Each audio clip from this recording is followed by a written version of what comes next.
Yo, come on in. Come on Yeah. in. Come on in, man. Let's have a conversation, man. Finally got back on the right track, man.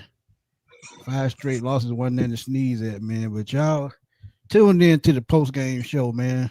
Come on in, come on in. Let's talk about it right quick, man. Let's talk about it.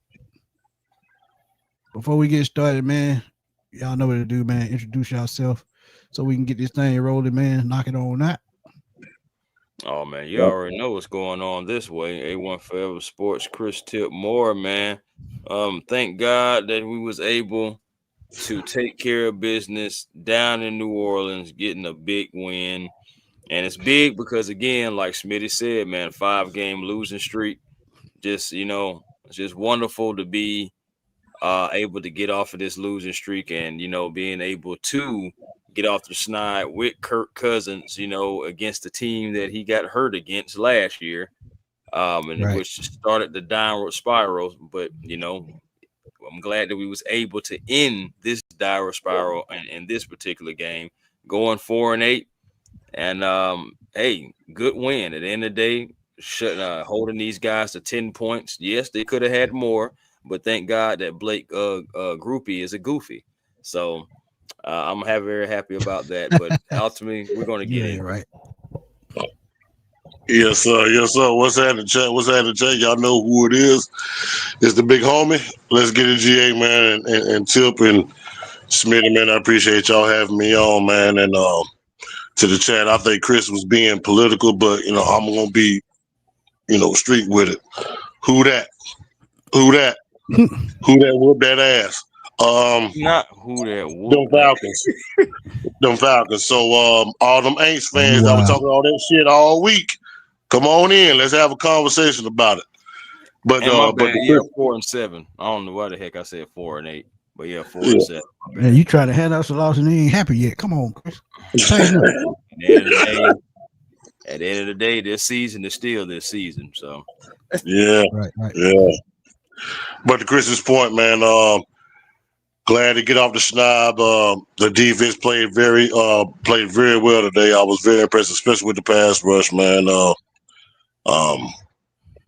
Very good win against a division rival, a heated rival at that. So to come out with the victory and them not scoring an offensive touchdown, Right. that's pretty impressive. So, I'm just waiting for the Aints fans to come in and talk their shit and make excuses and stuff like that. So I'm just waiting on it.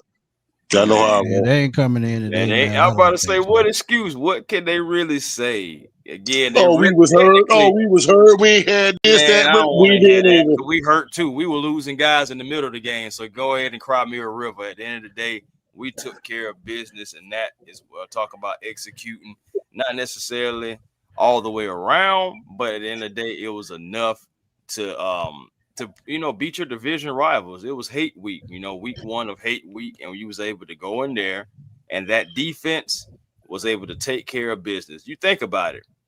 The Saints really only put up 3 points. That pick 6 that came off of Kyle Pitts' hands, that was really, again, no offensive touchdown. The offense was not able to move the ball. Alvin Kamara also went out after being tackled by Kaden Ellis, which, it was kind of like a scary tackle. If you're an Aints fan, especially, how his legs kind of went. So, and then with that right He knee wasn't kind never of the bent same down after and that. bent in. Yeah, Yeah. I knew what time it is. So Yeah. at the end of the day, you gotta play who you gotta play, man. And at the end of the day, you got to take care of business. JP said, Z-Rob haters, Kurt haters. Well, I ain't gonna lie to you. It's one game for me, so I'm Z-Rob is still a still hater. on my I ish don't care. list. Yeah, I'm I'm about to still a say hater. one game ain't gonna take him off of the ish list. Okay, Right, No, right, after yeah. we've hell already no. seen 5 games of the last type. So Zach Robinson did good today overall, but at the end of the day, he did have his most comfortable quarterback that he's comfortable with, his player coach and Kirk Cousins. So Facts. take that in Facts. consideration as well. But before we keep going, man, we got to give a shout out to the chat, man. I ain't gonna Always be rude. Got to give a shout out to the chat. Robert Blackman, what's good? Tim salute. Calisipi, what's good, my guy? He said, Salute. salute, Salute, minute, y'all. everyone, great team win. where this coaching staff been the last few games? I Competition. answered that in one word. I answered that in one word. They prepared for the game. And tell y'all, I told y'all in my post game reaction, one thing about a quarterback, a veteran, than from a young guy, a veteran quarterback can command the offense, and that's what happened today. And by him commanding the offense, he didn't put up gaudy numbers, but he put up enough numbers to be a good game manager and keep this team rolling in the right direction the whole game. And you got to remember, without that interception, that pick six, this is really a blowout. Oh, yeah. They only scored 3 points. Right. But look, Joe Ward, let's go. Solomon Washington, what's good, my guy? What's going on? 40-20, what's What's good? going on, my brother? Dirty Bird Gang 11, Dr. Gunja. Saints have no pass rush. We do. We did need a big nose tackle too. Really got the fire going. Replace AK. Well, honestly, Chris already said it might be AK's last season. Bro, this is AK's last rodeo. I'm sorry. It was too many times to where I seen him, getting close to there, but not necessarily getting there. He missed a sack on Tyler Choke and Tyler Chuck, and I was like, come on now. Then there was another time to where Leonard Floyd kind of pushed him his way, and he kind of got like shielded off and got blocked. I was like, dang, AK, that would have been you. But I'll tell you one thing, that James Pierce Jr., he definitely showed up today. Jalen Walker still, doing what he does, being all over the place. Caden Ellis being disruptive. Salute to D. Alford. I want him to play in those kicks more often, those cleats that he had on, because he had a great game today. Just overall being around the ball. He did. Right. And then, of course, you're not going to continue to be trying our ball hawk safety, Mr. Xavier Watts, like that. Well, he really should have had 2 picks.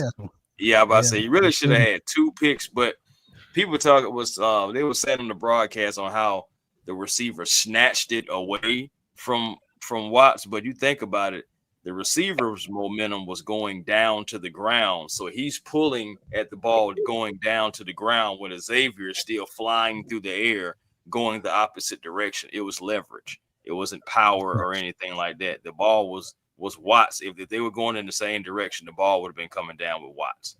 So, just a perspective thing as well on why he didn't come down with that touchdown. Not that touchdown, that interception. So just put it out there for more. But facts. But let's start with the offensive side of the ball, man. We got to start with Kirk Cousins, because let's be real, man. None of us expecting no game like this. 6 out of 14 for 48 yards the last game. Before I keep going, Dr. Gunja, the Dolphins were 1-6 when we lost to them. So I don't pay that, record thing no attention. But what I was saying with Kirk Cousins, I just feel like, he had a whole week to prepare. And we all know that the Falcons had problems with, and it showed in the first quarter, a little bit of rust with the offense, because, they could not move the ball in the first quarter. But throughout the game, and when the second quarter started, going along, Kirk Cousins started picking it up. They started play calling that were comfortable to Kirk Cousins. You saw it with him, trying to hit the tight ends. And if you notice, they ran 13 personnel this game with 3 tight ends. And that's mainly because, one, we were down Drake London, our physical receiver. 2, we wanted to get the ground game going again. And 3, I just feel like, it's what he uses best, because if you remember, he was in Minnesota, had a guy named TJ Hawkinson that, played very well. So tight ends are something that's, good to Kirk Cousins. Even though Kyle Pitts can hold a bar of soap in his hand and wash his hands straight, he still used Charlie Warner, even Quintiano. He used him as well. So he used everybody. You could tell that he wasn't used to being out there too. Right. So you got to give Kirk Cousins credit, man, for holding this team together, man, and his veteran presence. It just meant a lot this game, and it's crazy because a year ago, this is where his season pretty much ended. So it's only fitting that it gets revitalized in New Orleans. So what do y'all think about Kirk Cousins and his play this game? Well, me personally, I'm sorry. Go ahead, Chris. Go ahead. My bad. Go ahead, Sean. Go ahead. Do you think? Go ahead, Sean. Well, personally, everything that you just spoke about, big bro. I think everything was predicated to the run game as far as getting the players out to our tight end, whether it was Pitts or Charlie Warner. I think the run game really set up the rest of the way for us as far as offensively is concerned. I think we were pretty decent, running the football with Tyler and Bijan, and they just set up everything to throw the ball downfield. Pitts dropped a couple of passes. I would argue on that pick six that the Aints had, I would argue that that was pass interference, but I digress. But I think the game plan was very, very suited for Kirk Cousins, how he likes to play offense. Whatever he's very comfortable in playing under center, run the football and play action off that, and he looked very, very comfortable to me. And I gotta admit, he played a pretty good ball game, clean football, other than that pick six, which I cannot put the blame on him. That's what his fault. That was all Kyle Pitts. That. You got to catch that ball. But go ahead, Chris. Yeah, exactly. I'm sorry. I got a little rebuttal as far as like the PI. That's the same thing that the Miss Carey was saying. She thought that it was defensive PI. To me, man, I just feel like it was. But at the same time, though, this isn't the first pass that he's dropped. So this isn't the first time that happened. It might have been some defensive PI, but okay, what about all the other times that he drops passes? At the end of the day, drops and Kyle Pitts are associated, with one another right now. And that's something that has to change, moving forward. But we're talking about Kirk Cousins. Kirk Chains. I don't want to necessarily call him Kirk Chains. I guess Kirk Frost. He returned, since today was able to be like you said, that game manager. At the end of the day, he didn't have gaudy numbers. The receivers didn't even necessarily have gaudy numbers. But what you did see was the involvement of Darnell Mooney, a guy who was almost 1,000-yard receiver under Kirk Cousins last year. You've seen those guys were able to connect on all three of the targets that Darnell Mooney was able to get, 74 yards and a touchdown, including that bomb that I feel like Kirk Cousins got ice on that elbow for right now. But so you had that going. Kirk Cousins got things going with Darnell Mooney. But you think about it, nobody for the offense had over 3 receptions. So at the end of the day, we were able to do enough. But one thing that did happen, well, actually 2 things. The first thing is Kirk Cousins and the Atlanta Falcons were able to keep the pass attempts under 30. Because when we go over 30, we lose. Also, the run game was able to get out there and pretty much, kind of even, kind of split between the running backs. 14 carries for Bijan Robinson, 12 for Tyler Algier. So thank you very much, Zach Robinson, for including Tyler Algier. Bijan Robinson averaged 5 yards per carry. Tyler averaged nearly 4. So you love to see that run game getting going. We even got the Felipe fade today in this game as well, guys. So again, the offense, Kirk Cousins, everything was clicking on all cylinders. I will admit, yes, it was the 2-8, 2-9 now Aints, but you still got to go out there. And as a team, we're on a 5-game losing streak. Nobody is a guarantee. So you got to go out there and play. So I'll give Kirk, especially a divisional matchup, especially in that. Yes, first division win. So I salute and give credit to Kirk Cousins and the offense for able to take down a division opponent, get your first division win of the season, and let's just see where we can go forward moving with the offense. It's going to be interesting. 2 weeks under Kirk. Facts. I call Felipe Franks Felipe Flag because when it comes to special teams, he just get a flag every damn game, it seems like. But I got to also give a shout out to Zach Robinson for this. He stuck to his bread and butter a little bit more this game. Bijan and Tyler combined for 137 yards this game. When they get that run game going, they hard to stop, and then they can control the clock. And don't get me wrong, even in the third quarter, the second half, basically, the Saints control the clock most of the second half, about 18 minutes, I want to say. So shout out to him for still sticking to his guns and still calling a decent game in the second half to put more points on the board. So we all know the Falcons have not been a second half team this year. So shout out to him for calling enough plays for the Falcons to get at least one more touchdown in the fourth quarter. So you got to give it up, man. I mean, like I said, it's just a different type offense when you have a veteran quarterback that can guide the offensive coordinator in the right position. And that really was the difference in this game. Because both defenses, even though the Saints gave up, a couple of big plays, they still played pretty tough this game. But we knew it was gonna be like that, though, bro. We knew the Saints gonna play us tough. No, it don't matter if they got none but the old folks home out there. They still gonna try to play us tough. I got a question for y'all, and I'm saying, just speaking about points in particular. The guy who I said was going to save us a lot in this game, he did show up. Talking about Mr. Zane Gonzalez, who kicked multiple field goals for the Atlanta Falcons. Points for the Atlanta Falcons. And I was like, I think we're going to rely heavily on them. And at the end of the day, yes, we did get touchdowns, but shout out to Zane Gonzalez going 3 for 3, including a season long of 59 yarder. Yeah, man. So it's just like you love to see that 6 yarder. He accounted for 10 points. So Falcons had 2 touchdowns. He accounted for 10 points of our 24.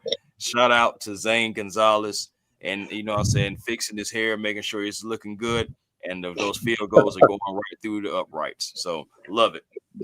Yeah. Okay, now I know y'all had a conversation off camera, and it alluded to this question right here. Y'all talked about what's going on with Mike Pence and that knee. Can y'all talk about that right quick before we keep going? Because this is one of those comments that I just can't get with. But go ahead. Me personally, big bro. I think we saw so much pistol and shotgun when Penix was inserted into the starting lineup.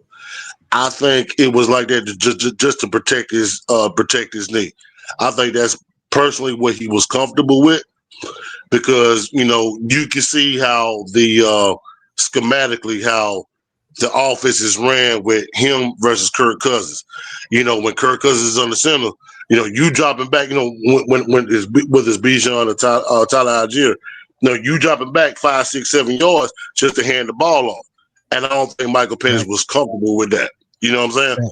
So I think schematically, you saw much of that formation, which made us predictable. I think it was just a simple fact of just protecting him, what he was comfortable with. So you could take that with a grain of salt. It didn't work out in our favor as far as that, but that's just me personally. I don't think his knees could have held up. I don't think he was comfortable in that kind of those formations, whether it's him being up on the center. That's just me. But I told y'all last week, y'all got to remember he's been playing most of the season with a knee brace on, so that let me know something wasn't right. I mean, look, all you gotta do is just really pay attention, man. Look, when any quarterback suffers any kind of injury, whether it's a knee, if it's an elbow, his arm is going to be in some kind of brace on that as well. Ankle is a brace. So knee brace been on. So I mean, the signs were there. I mean, that could have happened in practice. That could have happened in preseason. That could have happened in training camp. We don't know, but we do know that it came to light after that hit last week. So it's a thing of the past. But look, I mean, things happen, and I'm not, like I said, I'm not going down the young man, but everything happens for a reason sometimes. Yeah, I mean, sometimes. I mean, we at the end of the day, especially right now with our head coach and everything like that, and just the way that they do things, they don't like to try to give you a lot coming out of Flowery Branch. So we'll never, unless we're a fly on the wall or a janitor changing the trash can in the war room, we'll never know exactly like what's the whole realization and everything. Because also I've seen guys that have had multiple knee injuries, multiple injuries, and need to wear that brace, just like an offensive lineman, just like a defensive lineman who wears just like David Amanyata. He has an elbow brace on right now that he's been wearing, but that has to keep everything intact and all that stuff like that. So people are always dealing with injuries, past injuries, and everything like that too. So I don't necessarily like feed into the it could have been something going on with the knee. I just honestly feel like that was just extra cushion, something that I see from any quarterback that's dealt with anything with their knee. Look at Mac Jones earlier this year. He had a knee brace so doggone big on him, he could barely walk. But what you talking about? So at the end of the day, like I don't buy into that. But and then on top of that, if it was something going on, that is really like another indictment, like I was saying earlier. That's like another indictment toward the franchise, because it's like, okay, so why are you doing this if we're going to be going through this later on, like cause and effect. So like, I do think that there is maybe like a little something to keeping Penix, back in that pistol to keep him confident, keep him comfortable. And, you just never know in football. You can't trust the offensive line like that. Hey, our offensive line today, even though like Kurt wasn't sacked crazy amount of times, at the end of the day, the offensive line still had penalties. You had guys like Elijah Wilkinson, who is like, I think he's tied for the most false starts in the league this year, and he has 8 penalties against him alone. He's the most penalized offensive lineman in the NFL. They said that today. See what I'm saying? So, there you have it. So, like my thing is, you have that going on, but that is another thing too. You gotta remember. It's again doing due diligence and going through this. I ask this, and my thing is, before I say this comment, yes, I am a Michael Penix guy. Yes, I do believe in Michael Penix because I've seen the ability. But going back to that workout that everyone fell in love with before we drafted Michael Penix, are there certain what was the text of the drill? What was the verbiage of the drill? What was the contents? That's the word I'm looking for. What was the contents of it? Like what the arm strength. My thing is, I've seen Michael Penix under center. That's what I can see if I've never seen that, but I have seen it. You can Google Michael Penix being under center. I watched him at Washington probably about 20, 30 games. So I'm saying whether it's in practice, whether it's at college or last year, I seen Michael Penix under center last year. So again, I'm trying to figure out exactly what's all going on. Yes, I understand he has the injuries and everything, but something is not being disclosed about Michael Penix all the way around. But that's the problem. But I'm gonna go ahead, big bro. Your show. Go ahead. You got it. No, go ahead. You sound like you had a point. You got it, Sean. Go ahead. But that's the problem though, big bro. Because my thought process is this: did we know that Michael Penix had these injury-prone issues before, prior to being drafted? Yes, but Arthur Blank still did it. He still chose, hey, I want this kid. He still did that. Yeah. Knowing these issues. And then on top of that, too, you took him with the 8th overall pick. That's why I go back to the Kirk Cousins signing when he first came on. I didn't agree with the guaranteed money that they offered him, but this is why I do side with Kirk Cousins. I truly believe he did not know this is where the Falcons was going with as far as drafting a quarterback within the first round, 2 weeks after they signed him to a free agent contract deal. Yeah. That would piss anybody off. Like what? Mm-hmm. So everything, everybody that's saying that, oh man, fuck Kirk Cousins, I want to be traded this, that, other. Sit back. If you really just peel back the layers of it, can you blame how he feels? I also want to add some context to this as well. Go ahead. For Michael Penix, like, yes, he has had multiple season-ending injuries. I understand that this is number 5 for him, but he is on a rookie contract. I think the Falcons are going to do everything they possibly can to not only keep this man upright, but to try to see this rookie contract through, because you're putting a lot on this man and a lot into this man. So you got to invest in it and be there. But one thing about a quarterback, people wonder what are some of the first things that leave. Well, I can tell you right now, it's the legs. How do I know? Because we've seen quarterbacks in the past, and plus Quincy Carter a former NFL quarterback, played for the Dallas Cowboys. He even said it himself. People think our arms and our upper body be the first thing to go. It's our legs. Legs. Who don't know that? Because you Yeah. got to think about how It's much a lot torque of you people that putting don't know on. that, to be honest with you, You put on your how much torque and you putting on your ankles and knees and every single play. And you got to think about the shots you take. Yeah. Below the waist. That's what kills it. Because this is why they cut out, being able to tackle at the leg below the knees. This is why they made that rule. Because knee injuries happen to quarterbacks more than anybody. And now non-contact injuries, running back and wide receivers, but just plain knee injuries, a quarterback can play with a knee injury longer than a skill position can. That's the thing. But for y'all, and I'm looking at the chat, for y'all that said that he's been sabotaged, no, he's just not developed good enough to understand what's going on in the offense, and that's coaching. And it is some of his fault too, because he's got to work on his craft in the offseason. And as I tell y'all, and I say this every week, you get a quarterback coach that can help you with your mechanics and your footwork, a lot of this stuff will go away. And you kind of seen it last year in the 3 games that he played at the end of the year. You seen the footwork. You saw him being able to move out the pocket and make throws. But the reason why he looks like he took a step backwards is because 1, the offensive line is not full strength.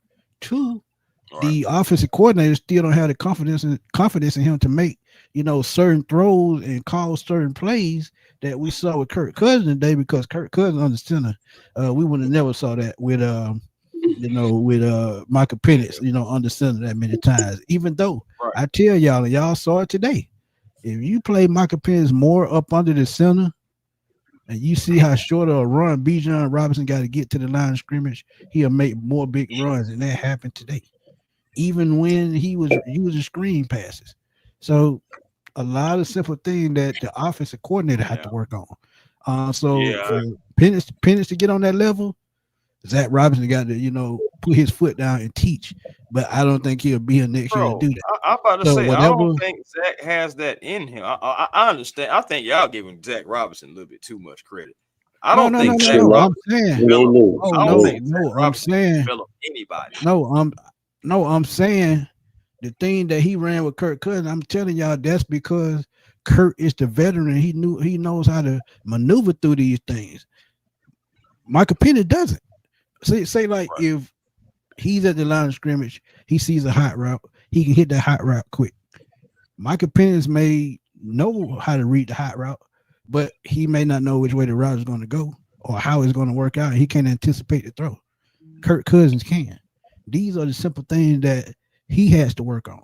And I'm not giving Zach Robinson credit. I'm just saying Kirk Cousins knows the offense a little bit better because he's a veteran and he's trained to do these things. A lot of bit better. So like I said last year, you remember me saying it. He was the offensive coordinator, and this is why I said it. Because a lot of the things he did today, some of it was Zach Robinson, but most of it was Kirk Cousins. Because look at how he was calling audibles at the line today. How many times have you seen Michael Penix do that? Well, again, you have a guy who's a 14-year veteran, and the thing about it, we're trying to compare his mental to a guy that's only played no more than 15 games. That's unfair. So it's that's exactly what I'm saying, bro. That's exactly what I'm saying. I don't think Michael is being sabotaged. I just think he needs to get into the film room a little bit more, work on his mechanics some more. Michael Penix has the talent. He just has to hone it. He just has to shine it up. You know what I'm saying? Get in there and just grind it. You know what I'm saying? Work on the strengths. Anything that he's weak in, make it a strength. And just, you know what I'm saying, just continue to become the ultimate quarterback. There are plenty of things that Michael Penix, as a young guy, can work on. You know, again, there are so many guys in the NFL right now who has won MVPs, multiple MVPs and championships. They all were raw, and they all had to get better. Mahomes, Allen, etc. It's not an exception for Michael Penix Jr. just because we like him. He has to go out and has to perform. He has to go out and get the toolage. He has to go out and do some things as well, because he doesn't. And the reason why I'm saying that is because I believe, and I said this weeks ago, we don't have the coaching that can have him progress the way that we need. There's nobody on this staff that is proven to have taken a young guy and elevated him to the next level. Not one. Only we have is veterans. Right. Sean McVay, and they had Matt Stafford. They even had Jared Goff, who was more of a veteran than who played in a Super Bowl. So at the end of the day, there is nobody that this coaching staff has elevated as a young guy. So until I see them be able to do that, I'm out on whether they can do it or not, because I haven't seen it. So I don't believe that they necessarily can help Penix. I don't think we have the right coaching staff for him, but I'm not going to bail Penix out and say that he doesn't have things that he needs to work on as well, because he does. So it's like he needs to work on some things, but he doesn't have the best coaching staff with him. Again, I hate to always bring this up, but that's why I wanted a guy like Jim Harbaugh, somebody who played the position, somebody who's had guys with just as much talent or maybe less talent than Michael Penix when the arm position, somebody who can talk to him, pull him to the side, who has been a quarterback, who has developed guys. We don't have that. So again, you know what I'm saying? That's just what I got to say about that and about the Michael Penix situation, because really we're going to be talking about that the rest of the season, the entire offseason, et cetera, et cetera. Right. I want to really get back to this win and in this particular game. We ain't even talked about. Let's go to the defense. Let's go to the defense, man. We got to give a shout out to the defense, man. And what Ulbrich is doing is amazing, man. 23 sacks in the last 4 games. 3 games, 23 sacks. Miss Carey put in a record. We're only the 11th team in franchise history to do that, to have 5 straight games or 5+ sacks. So shout out to them for that. But again, man, y'all got to understand, with these draft picks that we just had, Terry Fontenot just did something special, and he might not even get the chance to reap the benefits because of what's going on with this damn this offense. But when you look at what James Pierce brings, I watched the whole game, he had a sack and a half, he had about 6 pressures, and he was in the quarterback face every single play. And what it did, when he started to get pressure, everybody else started to catch on. You saw Jalen Walker, you saw Arnold Ebiketie pick it up, you saw Dorless, you saw Aurora. Everybody. You saw Leonard Floyd. Everybody contributed. Everybody. Good to see Leonard Floyd back today too. So when you look at what that means, and as I said in the post game reaction show, this could be the building block that this team needs. And what I mean by that, this could be the building block to an identity. And we've been known as an offensive team throughout the years. But what's wrong with being an identity on defense? If you have 2 of those guys to be a building block, how can you deny building around them? And and you saw Xavier Watts as well.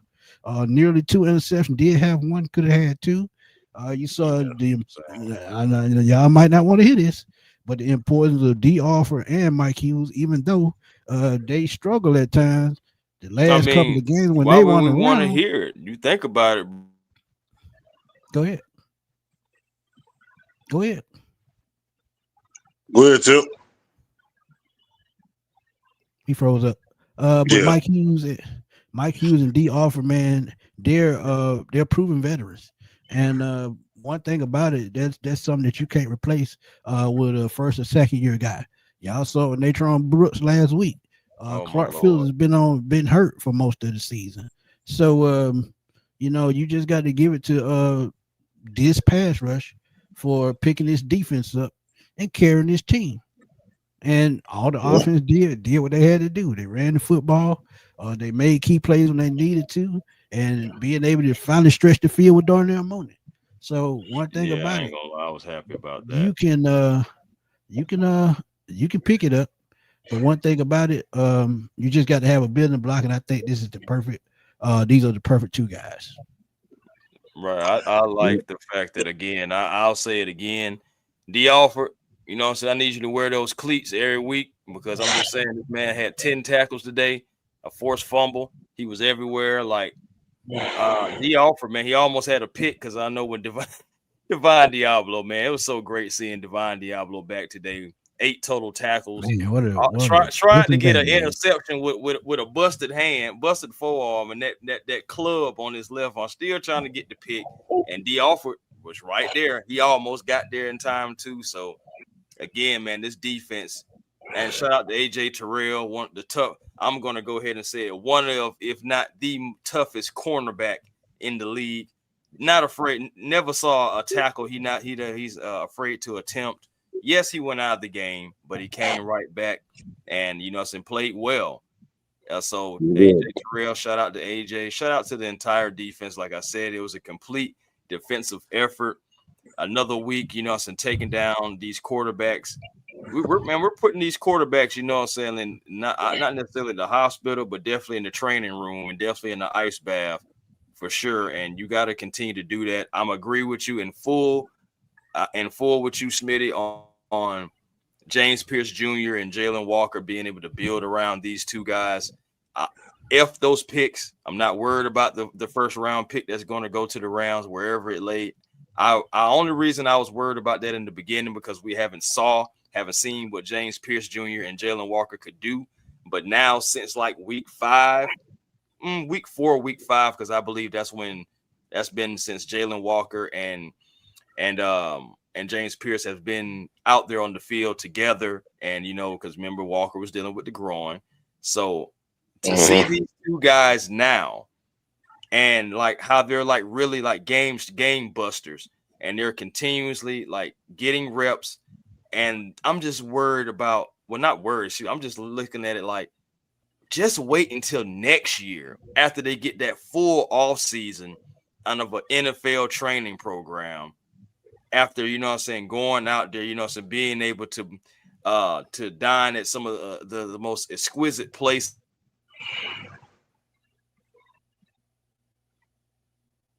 Did he freeze up again? But yeah, he's making great points, man. But with this defense, man, you just got to keep building on that building block. Brandon Corliss, yeah, leading the Falcons in sacks right now, 5.5. That guy is a guy that so you have to account for. He's starting to become a guy you have to, and if he continues that, we're talking about Dorless, Pierce, Walker, all and with some Aurora, all those guys starting to kind of become household names. You gotta keep Caden Ellis, you gotta keep Divine Diablo. Those guys right there are shoring up your middle, and also Caden, coming after the quarterback. I'm just loving, seeing that we have a defense. We got to work on that offense, especially the quarterback position, but at least we can have a defense to kind of build off of, something we haven't seen since like the Grits Blitz. As far like this is how this defense is playing. So we got to get an offense to match it, guys, at the end of the day. No matter who's the quarterback, Penix, Kurt, you, me, whoever, at the end of the day, we got to go out there and execute all the way around. Facts. Yeah. Right quick, Sean, you got something to add, and I'm open to chat up for a minute. Yeah, absolutely. Up to Chip's point when he talked about James Pierce, and I wasn't necessarily. I told you, Chris, and I told you, well, big bro, I wasn't worried about not having the first round pick this year. Speaking on JPJ, James Pierce, his talent didn't keep. His talent was the reason why he dropped so far like he did in the first round. It was attitude. Everybody saw that he had upside. Now we just reaping the benefits off of it now. You know what I'm saying? Yep. And I told y'all for the past few weeks, him and Jalen Walker, I'm telling you, Falcon fans, I'm telling you right now, these boys is going to be a problem across the NFL. I'm telling you. I'm telling you right now, they're going to be a problem. Yeah. And one thing, 1,000% with that. One thing that I want y'all to understand is one thing I feel like the Falcons got to do this off season is you got to find a way to re-sign Divine Diablo, man. The way he went to this team and you saw it this game with a busted forearm. his leadership. And when he went out the game a couple of times, what did they do as soon as he exited the game? They worked the middle of the field. They worked the middle. Yeah. So, Feel like I was yeah, listening to so Aaliyah. but the thing about it, man, it's just falling in place perfectly. We don't know what's going to happen with Caden Ellis, and Divine Diablo could make him expendable depending on what the price may be. But if you can keep Diablo and Caden Ellis together with those edge rushers in that middle of that defensive line, you working with some of this front seven. Because like I said, I'm gonna keep repeating it.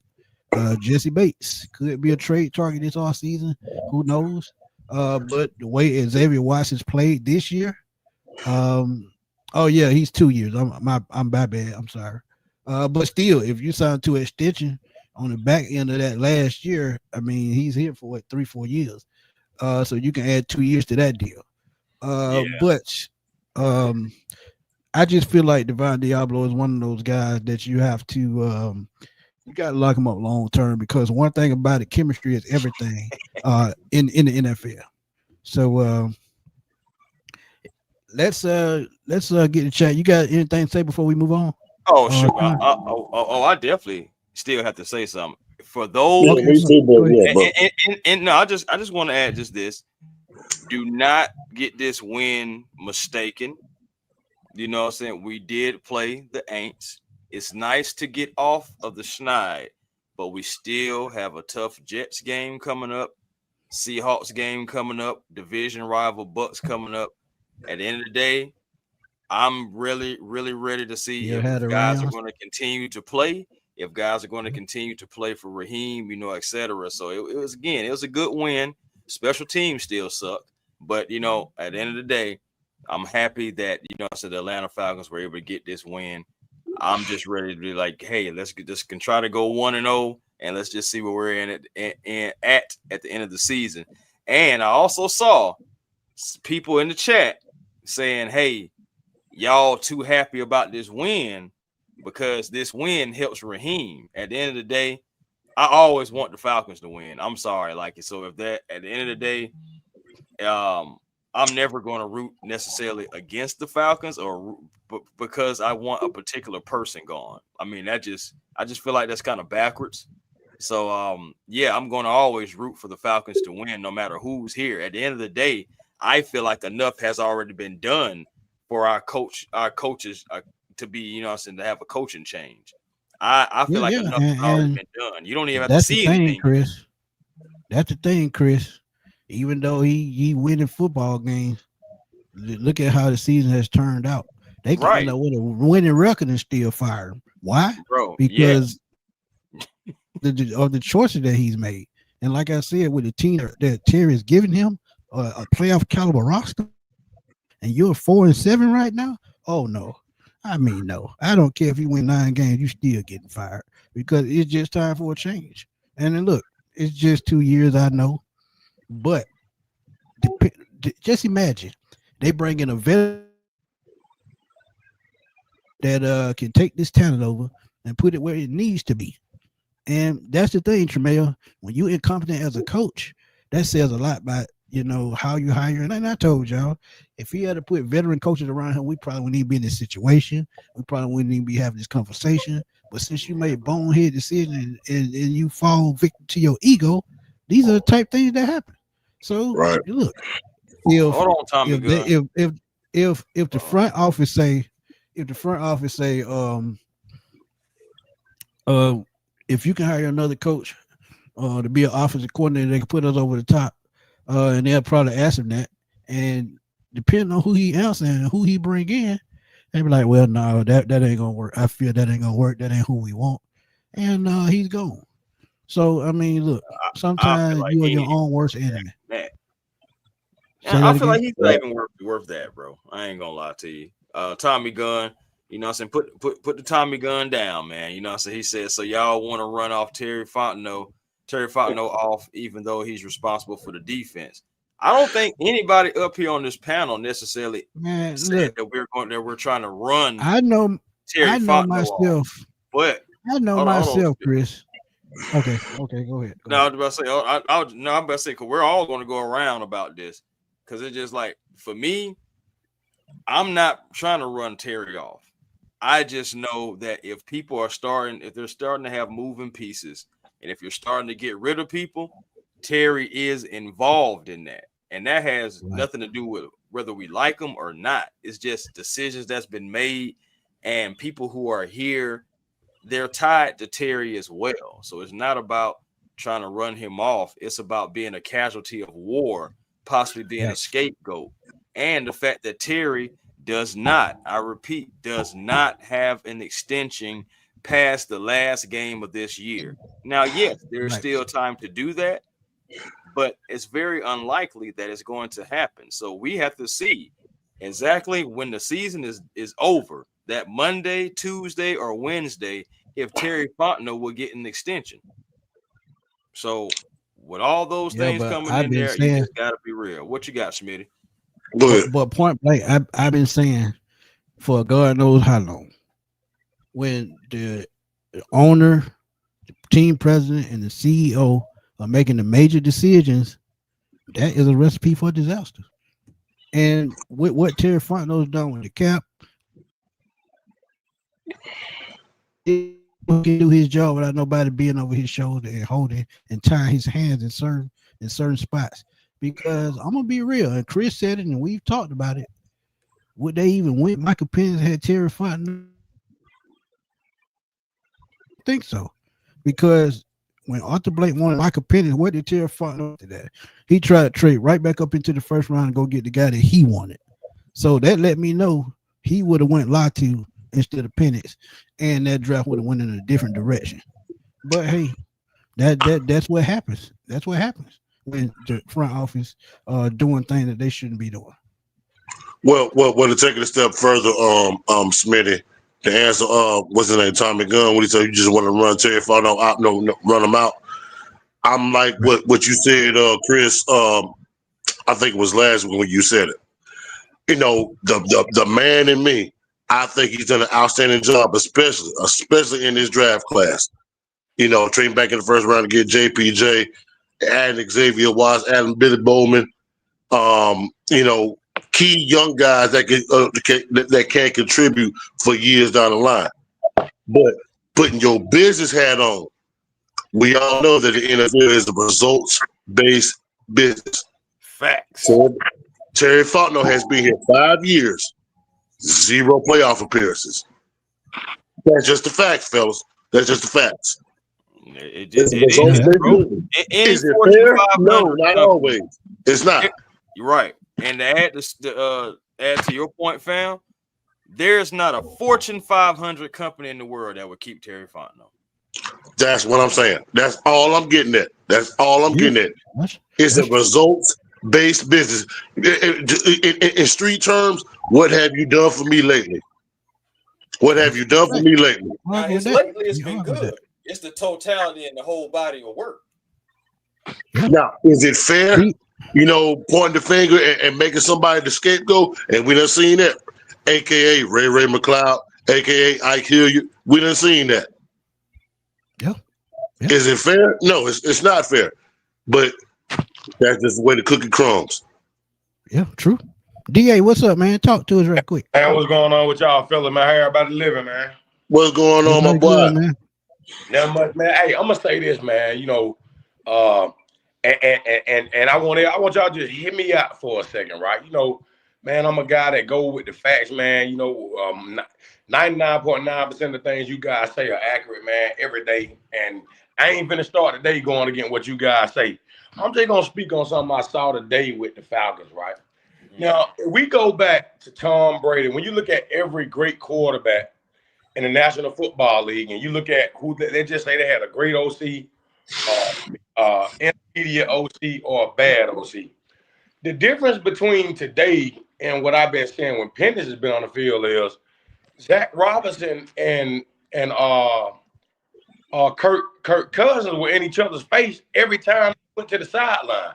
The quarterback coach, you see the tablet, they're over there discussing things, right? Now, here's the deal. I'm going to say this. When we go back to Kirk Cousins 2 years ago, I'm gonna ask y'all this question: if Kirk Cousins never tears his Achilles and he comes to the Atlanta Falcons last year, what do you guys think the result would have been? Well, for me, be honest with you, if Kirk Cousins would have came to us, no Achilles tear, nothing like that, I don't think Michael Penix is even drafted in that first round. I'm just gonna keep it a buck with you. True. Now let me say this. Remember, now I'm not saying it's about to be no miraculous thing. I'm not saying I trust Kirk Cousins to take her to the promised land. I'm not even saying I think that Kirk Cousins and this Falcons team is gonna win out, because there's still a lot of holes, still a lot of question marks, right? But the fact of the matter is, this guy had us at 6-3 last year, right? 6-3 last year, and eventually that Achilles tear kicked back in on the way. He couldn't step through throws. Because let's be honest, most of his interceptions he threw in the latter part of his last season before he was benched, right?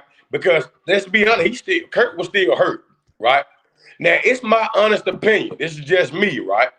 And in all fairness to Kirk Cousins, right? Kirk Cousins is almost back to 100%. And we got to remember, less than 24 months ago, this guy was on pace to be the MVP of the league again, right? His numbers were far beyond every other quarterback in the league through the first 8 weeks of that season.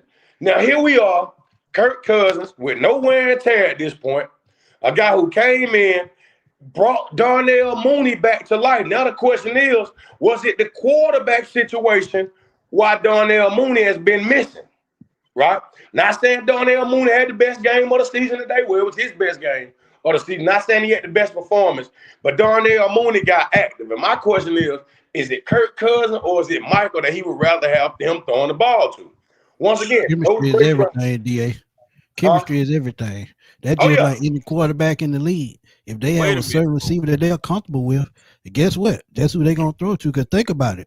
David Seals caught a touchdown play today. That's who he's been working with since he's been on the bench and in practice with the practice team. So I mean, chemistry is everything. So it happens.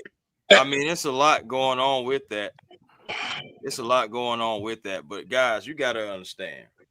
And I don't know if you saw it, Boom, or not. But if you remember, a few years ago, me and Smitty, we did a live to where we was like, "Hey, man, Falcons need to trade for Kirk Cousins because he's playing at an MVP type level. And we need to try to get us a quarterback in here." Yeah, I know. We don't think that. You know, we had a live. We talked about this, and then he goes down for the rest of the season. The next year, he ends up as our quarterback.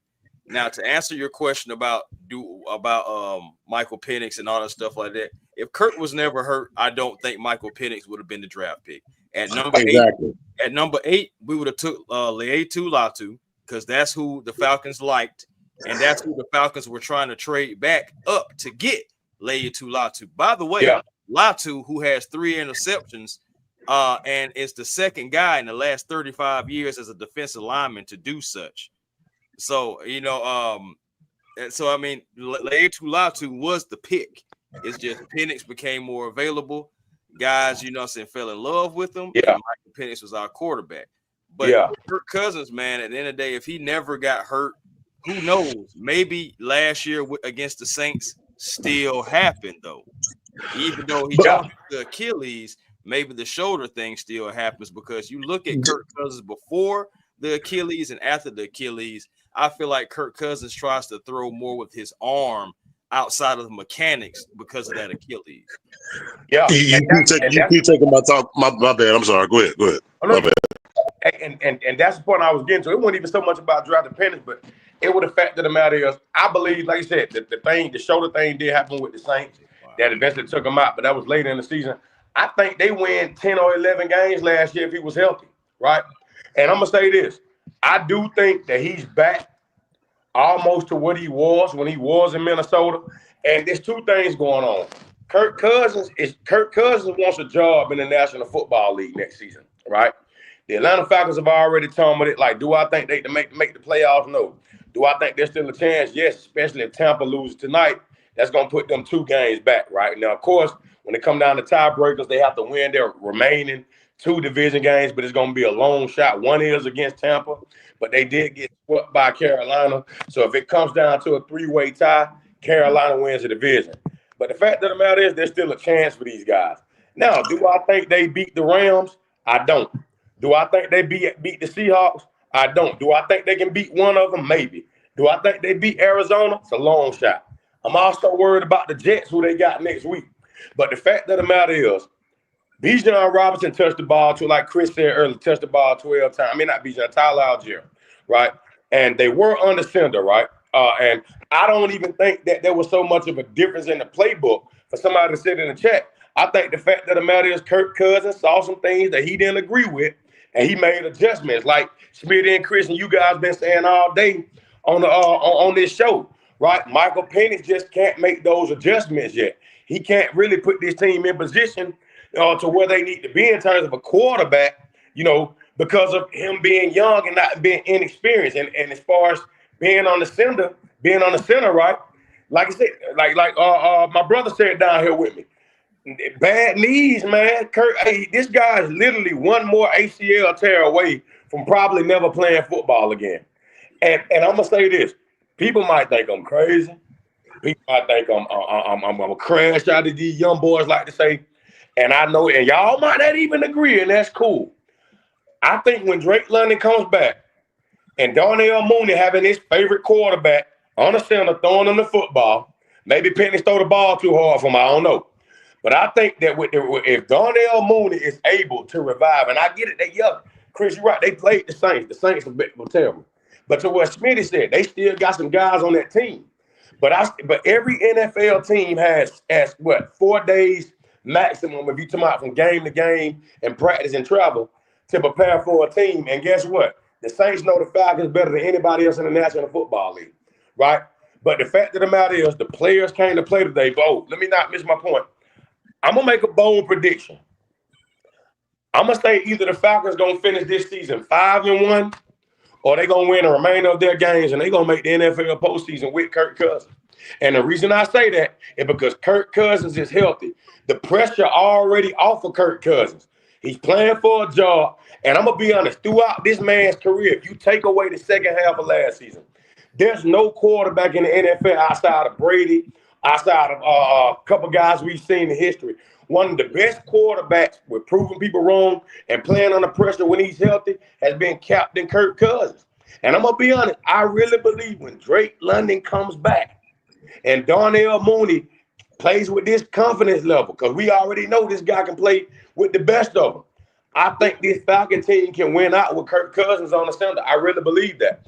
With the addition of Tyler Algier getting more touches like he did today, Bijan Robinson, and Kirk Cousins being the extension of the offensive play caller, right? The extension of that. Think about it. Every great play caller in the National Football League says one thing: my quarterback made life easier, right? And for Zach Robinson, last season, when Kirk Cousins was going, when he went 6-3 before the injury kicked back in, before he started turning the ball over, he made Zach Robinson look a lot better than what he was, simply because he was an extension of Zach Robinson on the field. So with that being said, I'm going to make a bold prediction. They're going to win out.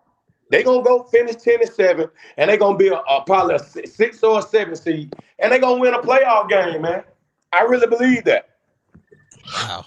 You know what, Coach DA? You know what, Coach DA, man, much love and respect, man. You motivated the hell out of me. But let's get I love it. I love it. You motivated the hell out of me. But let's get back to reality. That shit ain't gonna happen. I was about to say, I ain't gonna lie. Let's get back to reality. No. But my thing is, Sean, it's not even just about what the Falcons can do. It's the thing that is, we need other teams to help us out too. Exactly. Hey, Chris, you keep taking my talk about. Go ahead, Chris. You keep my. Man, that's where I was going. Hey, brother, we just on the same wavelength today, man. You may be thinking it, but I'm saying it, man. I'm telling you, like it is. Like I'm telling you guys, like at the end of the day, we gotta remember, we gotta stay humble and remember that the Bucs still have to lose many games, even though they're losing right now. The Bucs, they still have to lose more games. the Hey, freaking Carolina got a Panthers tough game tomorrow on Monday Night Football. They got the 49ers tomorrow. Right. You know what I'm saying? On the road. But remember, the Falcons still have tough games too. The Seahawks, Right, Rams and Seahawks, and you know what I'm saying, and Arizona team, and the Jets ain't going nowhere. You know what I'm saying? And we got the Bucks again too. So it's just like exactly. I'm not saying that we can't win out. I'm not gonna put doubt into my Falcons like that. Even though it is some reality in that about us not winning out. Come on now, but I'm gonna cater to what DA is saying for a second. Hey, Chris, let's say we win out. Chris, again, Chris, we need before help. Before you go, man. Boom, we got more people in the back room, so yeah, we're gonna slide you down. Gotcha. Y'all brought the stage, man. All right, Boom, appreciate you, my guy. Yes, sir.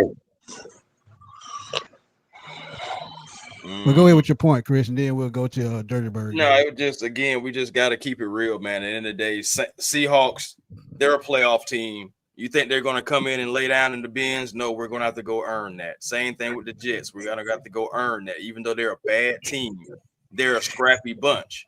And they have like rejuvenated energy, you know, trading out of some guys that they feel like kind of maybe was dampening the locker room or just setting guys free. They're going to come out to play. The Bucks, you already know what time it is with them. You got to go out there and execute. Now you still got the Rams, who right now are putting their foot up, you know, the Bucks behind right now. You still got to play those guys. You got the Aints one more time. You got the Cardinals. Again, you just got to be real. It's one game. Like, I'm just not going to jump out there and just say we're going to go undefeated just because Kurt looked good in one game. Remember that. Exactly. That's exactly where I was going. Because I look at the quality of competition. I We just beat a 2-win team. That's nothing to brag about. If I'm gonna be real. I mean, it's one of those things where they say beat the teams you're supposed to beat. Well, right. With the talent on paper, just taking away what's happened to us for the season, on the talent on paper, the Aints ain't got nothing on the Falcons. Nothing. Right. Nathan. Right. But of course, you know, the season has gone differently.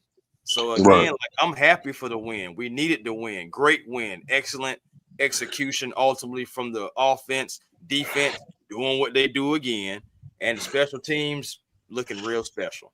But at the end of the day, we got to look at it like this, man. We got this dub. Let's see if we can put another one together next week. Let's see how Kurt looks next week. Let's see how he looks the game after that. My point is, it's not going to be just one game or two for me. For the season that we have had, I need consistency. I need to see 3 wins, 4 wins, stuff like that to become a true believer. And I think that's, respectable. And I think that's honestly, reasonable with the season that we've had so long. But before anybody else goes, guys, I do have to go hit Hawks post game. Me and Walter Pollard, we're about to knock that out as well. So I'm going to, relinquish my spot up here on the panel, and somebody else can possibly, come and fill in for me as I'm coming out, to go get on Hawks Digest. But again, great Falcons win for me. I may be back. We'll see what happens, But if I'm not, at the end of the day, please, by all means, come follow me at A1 Forever Sports. That's the platform on YouTube. Please come over, like, comment, and subscribe. Great win. Time to continue to be generational Falcons and continue to get these dubs. But also A1 Forever on on Instagram, A1 Forever on X, Twitter, or whatever now. And then also the real A1 Forever on TikTok. Shout out to the Falcons. Shout out to the Dogs. Shout out to the Hawks. Everybody took care of business this weekend, and that's exactly what we need more of in Atlanta. Gentlemen, and again, hey, dinner's going to taste good tonight. If you ain't already had it, dinner's going to taste really good tonight because the Falcons win. But Smitty, Sean, y'all fellas, hold it down. I may be back, but if I'm not, I already know y'all guys got it. And appreciate everybody in the chat as always. Again, we're nothing without you guys. So just always know that we always appreciate you guys coming in, and especially after the post game coming in, speaking your piece. What up, Dirty Bird gang, man? I'm about to go ahead and get your spiel in. And fellas, y'all have a wonderful night if I don't see y'all again. Yes, sir. Much love, too. Yes, sir. But yeah, man, Dirty Bird Gang, what's up, fam? What's going on, Dirty? What's going on, y'all? How y'all Talk to me doing right quick. Good, my brother. Just kind of really ain't too much on the just kind of reiterating what y'all said, man. And like I said, good win.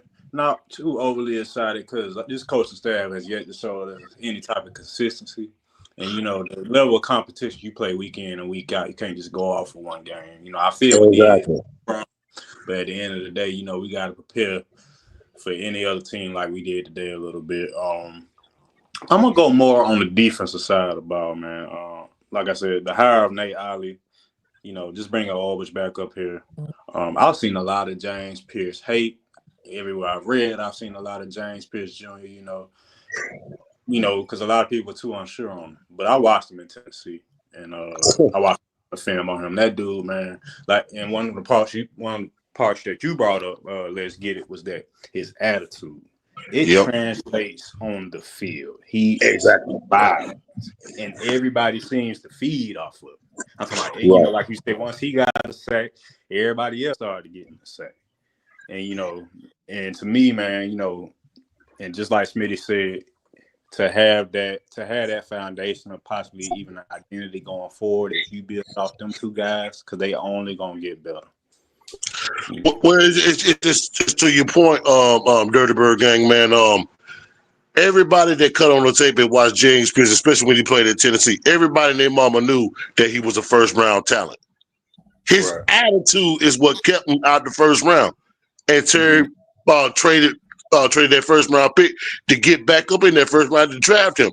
He was always a first-round talent. It's just like if you get around the right setting that can control his mindset, don't channel that anger, that tenacity onto the football field, he was going to be good. Damn, he's got 5.5 sacks as a rook. Just imagine a full offseason, like Big Bro said, with a full offseason. Development, coaching. I'm going to say it again. Him and Jalen Walker, they're going to be a problem. I'm telling y'all right now. That is the next dominant duo coming off the edge. I'm telling you right now, them boys got it, man. Them boys got it. Yep. And I was surprised to even see a one-arm Diablo today. I had seen him make a tackle in the backfield. I was like, damn, is that Divine Diablo? I was shocked to see him out there with one arm. He reminded me of Ray Lewis in his last year when he played the whole postseason in one arm. I ain't comparing him to Ray Lewis, but you know what I mean. Yeah. But just to have him out there was, that definitely helped out too. But to kind of go back on Smitty's point as far as like the offense, like Kirk Cousins, man, he's a veteran in the room. Like I said, I think it's more injury for with Penix to me, more so than ability and coaching. But Kirk Cousins is an extension of the offense, man. You could just really see it today on how he was able to audible and everything. And I'm hoping Penix gets well, man, and hopefully he can have the right personnel and maybe the right quarterback that can teach him. And he's got to want it as well. So just praying for Michael Penix. That's all I got. Yep. Appreciate you, my guy. Yes, sir. That's what I'm talking about, man. Yeah, man. Yeah, man, but you got to just think about that, man. I get where Boone was coming from with the confidence, because once you start winning, you just want to keep building on that. But you got to understand, some of these teams, they're top of the class for a reason. You just can't, walk and expect them to lay down. And it's just like the Falcons play down to their competition. They need to start playing up to their competition because they have that type of talent. Yeah, I mean, to your point, Smitty, man. Look how the game with Indy came down to the wire. Took overtime. Look how that game turned out against the week before New England. That was another game down to the wire. So we could play with anybody within the league. It's just like it just certain game situations that just didn't go our way, and a lot of that had to do with coaching. So it is what it is. Coach, talk to us right quick before we roll on out. What's up, fellas? Can y'all hear me? Much. Yeah. Yes, sir. What's up, Coach? Not much. And first and foremost, let me say happy Thanksgiving to everybody if you celebrate it. Uh, Saying I to you, my brother. hope everybody be safe this weekend. Um, so this is my thing, right? I'm very, very, very good at taking my fan hat off and seeing this team for what it is. I'm great. We got a win, but I mean, it was trash bowl. So I mean, it's I'm not, you know, jumping for joy.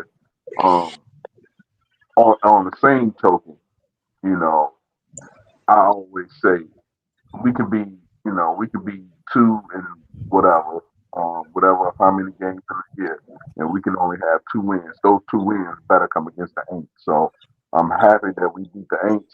I never want to lose to them. Hell no. But I will say this, gentlemen, this is, and Smitty, I said it to you last week when Kurt went in the game.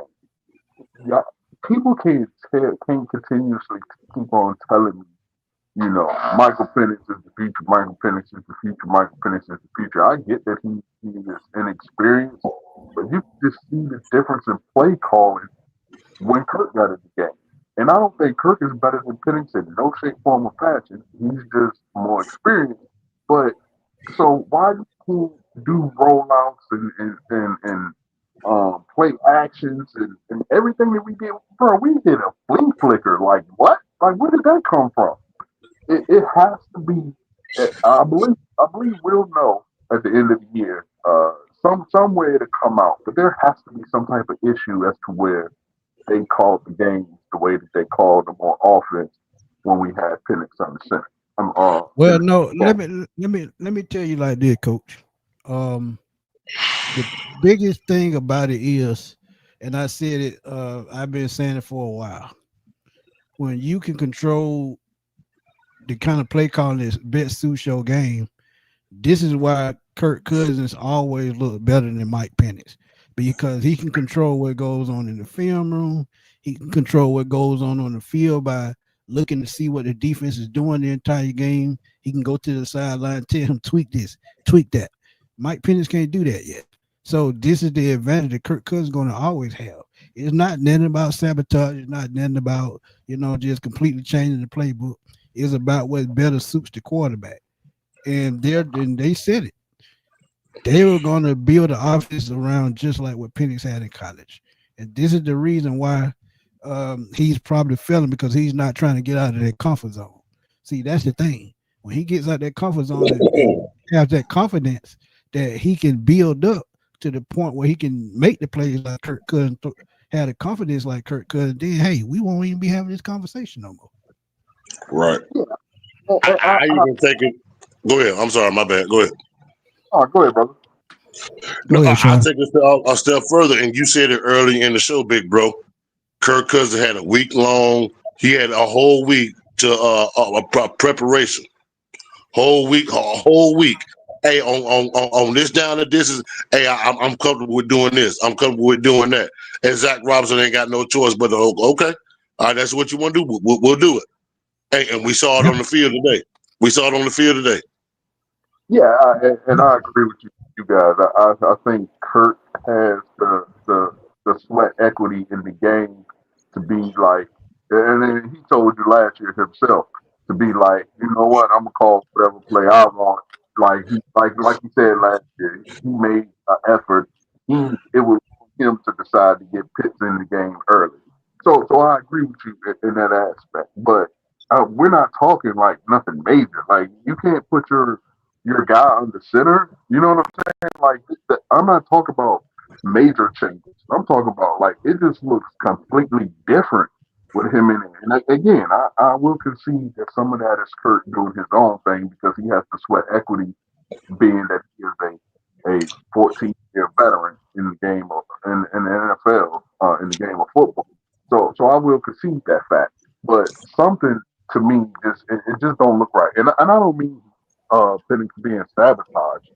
I just mean like it has to be something that they to where that like they don't trust him or something.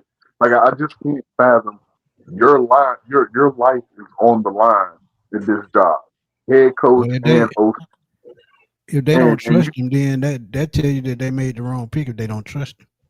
Because at right. this point, after a year and a half, it should be some kind of trust there. I mean, it is not his fault that he's not developed all the way. Because, like I say, his coaching, his filming, his Yep. all this stuff. So I Yeah. think it's deeper than I think. Personally, Smitty, I think it's deeper than that. When we guarantee Kirk Cousins all that money when we signed him in free agents and stuff like that, and once he got hurt in that elbow, once Raheem made that change at quarterback, everybody and their mama knew, at least I knew, you cannot go back to Kirk Cousins. You had no choice unless he got hurt, and that's the predicament that we in. Once that change was made at quarterback, you could not go back to him. You couldn't. Yeah. yeah, Yeah. You got to read I what you did. sow. I did say the only way he hit the field is if he got hurt. And guess what? It happened. But Shaka Zulu, what's good, my guy? I want you to come through right quick. I know you're busy. Come through right quick and talk to us. Hey, what's going on, fellas? How y'all doing, man? What's going on, What's Shaka? What's going on, brother? Hey, man, just living, man, and enjoying this win, man. I don't care what the record is, man. It sure feel good beating them Saints, don't it? Oh, yeah. That's the Shaka, Super Bowl every year. You always start off wrong, brother. You start off wrong, man. Them Aints, man. There you go. There you go. The answer solid, brother. The answer Hey, solid. man, I just want to say this, man. Pennis is my guy, man. Pennis is my guy, but it did feel good to see have a veteran presence, man, running that offense today, bro. It's the small things, man, for me. Like how many delay of game penalties we done got on the opposite side of the ball? We had one coming in today where they were about to get that delay of game, and Kurt noticed it, man. And he got the play out, man. With Penix, I think he can't audible like Kurt do. Like, you know what I'm saying? I don't think he has that leverage like y'all was saying earlier. Because Right. our whole offense, we're gonna run motion each play. Every play we're gonna run some motion. But Kurt noticed that clock was running down, and he checked to a quick run play. Even though we didn't gain no yards, but we didn't lose 5, and that happened like twice in the game. You know what I'm saying? So it just felt good, man, to see a veteran. I don't want to say competent, but a veteran have a veteran presence running that offense today, bro. That really felt good, man. And this defense, man, bruh, we were almost last in sacks last year. But this year Yeah, we yeah, should less we than might last. be We first, lead the right? league in sacks right now, Yeah, 23. what I'm And about to say, we should be leading the league in sacks. We went we from last to we number first. one in return sacks. Denver number one. Denver about damn near 60. Oh, okay. But But Okay, I I know we didn't know number that. but two. yeah, we number 2, yeah. But the crazy thing is we already passed last year's number by 3, and we got Right. 6 games left. And it's just sad that we can't put it together, man. You know what I mean? As far as the wins, you know what I'm saying? All these close losses we done had here in the last 4 or 5 weeks, man. It just sucks, man, because we got a defense, man, that's hungry, young, and ready, bruh. So, Yeah. anyway, man, I'm just happy that we won, man, and got that monkey off our back. Hopefully, we can run off a season sweep. I know it ain't gonna happen, but No, shit, no. Because good is on that one, Shaka. No. That's not gonna happen. No. hey, man, I We're gonna just hope Kirk, we celebrate I hope we tonight, get and it and get some then more we'll talk wins, about man. shit next week. Every win make me happy, bro. That's the only thing I That's care true. about, man. That's true, Especially because Shaka. we ain't got That's no true. first round picks, so it really don't matter to me. Well, that's fine. We're gonna enjoy Right. this win tonight, and we're gonna have a different it's gonna be a different conversation next That's week. right. That's right. So, One game at a time, man. But Smith, I'm gonna get Right. out of here, man. I don't want to take up your time, brother. I know you probably got a lot of people in the chat, man, that's waiting. So I just want to come Appreciate in it, and, Shaka. and, and chop it up with y'all for a little bit. 10 No 4 doubt. Shaka, man. Good to meet you, brother. Hey, you too, man. Peace. hey, Smitty, say something real quick. Everybody harping on that no first round pick, man. I don't care about that first round pick because I think JPJ is a first round talent, and so the pick was well spent. You know what I mean? Like to me, it is what it is. You know, it'll suck to give the Rams a top 10 pick. If we falter some and stay in the top 10, but James Pierce Jr. in my opinion was worth a late first round pick. So I don't particularly care about not having a first round pick next year. Agreed. I agree with that too. Agreed. And we had many conversations with that, Smitty. We had many conversations about that. Facts. That's what I'm talking about, man. So, But yeah, man. Another great win, man. Finally another win by the Falcons, should I say? 24-10 over the Saints, man. Look, this could be a building block, but one thing about it is excitement for a week. Next up, New York Jets. We go up to New York to Washington. I'm sorry, to New York to play the Jets at the Meadowlands, and it's not going to be an easy game because I think Tyrod Taylor going to be the quarterback this week, next week. Because look, this defense is a building block. I'm gonna stick to that. Kirk Cousins had a pretty decent game today. He was a good game manager today. It's what we needed. We got back to running the football, 137 yards for Robinson and Algier. So maybe this could be a building block towards the future, not just this year. Maybe this could be some, and next year, whoever's still on the team, they'll have a year, together for chemistry. So let's see where this leads, man. But before I get out of here, man, let's get it. Tell everybody where to find you, man. hey, man, y'all, big bro. First and foremost, man, I'm very grateful, very, very humble, man, for you having me on your show, man. I greatly appreciate you. Love you, bro, man. For all my gamers out there, that's in the NBA 2K or Madden, or college football, whatever it can be, you can find me on there, just like you see it on the screen. Let's get it, GA. Almost at 1,300 subscribers, man. So do me a favor, man. Support me on my channel, man. Hit that subscribe button. And also want to say one more thing to Smitty before we get out of here, man. I know it's been a minute since we could say this as ATLers. Shout out to Atlanta sports just for the entire weekend. First of all, the Hawks and the Falcons. A clean sweep of from the city of New Orleans. So I didn't see no Aints fans coming here talking that shit because I was ready for them. I had some shit up under my skin, but y'all didn't show up. Man. Yeah. So it is what it is. I see them Tuesday. So I didn't see nothing, but it was a clean sweep by the Hawks and the Falcons in New Orleans at the same time. And shout out to the UGA. Georgia Tech, I don't give a fuck about them, but shout out to the city of Atlanta and our sports teams, man. So great weekend, great productive weekend, man. Facts. Hey, Coach, appreciate you coming through, my guy. Yes, sir, man. Thank you for always having me, man. One of the OGs in the Atlanta podcast game, so it's always a pleasure and honor to be allowed on your platform. Appreciate it, man. I'm trying to get better every day, man. It's always room to improve. Yes, sir. Shout out to Big Bro Smitty, man. The OG, the big brother. Appreciate you, man. But as far as me, you can find me every Wednesday, as it says on the screen, the Coach's Corner on YouTube and all platforms, TikTok, Twitter, or X rather, and Facebook. We're pretty new to the podcast game. We only got 9 shows in, but through the blessings and the graciousness of the listeners, we already 60 plus subscribers, and we're growing daily. So appreciate that, and appreciate platforms again like yours, Smitty, for allowing us on people to hear my voice. No problem, man. No problem. Go subscribe. I just want to say before I get out, anybody that can hear my voice, man, I hope y'all have a blessed, wonderful Thanksgiving holiday if you celebrate that type of thing, and be safe on the highways and byways and airways this upcoming week to you and your family. So great win for the Falcons, always a great win against the Aints. Never want to see us against them. They kissed our what, I ain't gonna curse, but yeah, go to hell, Aints fans and the city of New Orleans. Not really, but when it comes don't worry about it, Coach. I got you. Fuck the Aints. I said it. I'll say it for you. Yeah, so, I'm wrong. And everybody be safe. Good to meet you, Coach, man. Good to meet you. You too, brother. Thank you. Yes, sir. Yeah, but y'all know where to catch me, man. Smitty Sports Machine on YouTube.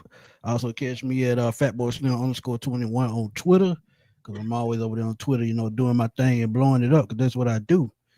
Catch us this Tuesday, man, for the Jets preview show. We'll finally be back on Tuesdays after scheduling conflicts the last 2 weeks. So we get our regular Tuesday back at 8 o'clock.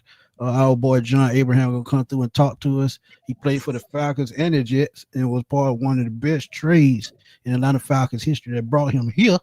So he gonna come through, talk to us about both teams. And, you know, he's been a big supporter of the show, man. I talk to him daily, man, and I got to give him a shout out, man. Every chance I get him, we got to find a way to get him to Canton, man, because he damn sure deserves it. 133 and a half career sacks, man. He was top 10, top 12, top 15 somewhere in there all time when he retired. So we got to get him in Canton somehow. But another great show, man, to the chat, man. Thank y'all for coming through, supporting your boy, man, because I definitely appreciate it. Like I said, there's always room to grow. Like Coach said, I hope y'all have a happy Thanksgiving this week. If y'all don't get to tune us to us Tuesday at 8 o'clock, y'all enjoy family, enjoy food, because I know I will, like I always do. And we'll see y'all Tuesday for the Jets preview with John Abraham, and we're going to holler at y'all later, man. Peace. Peace.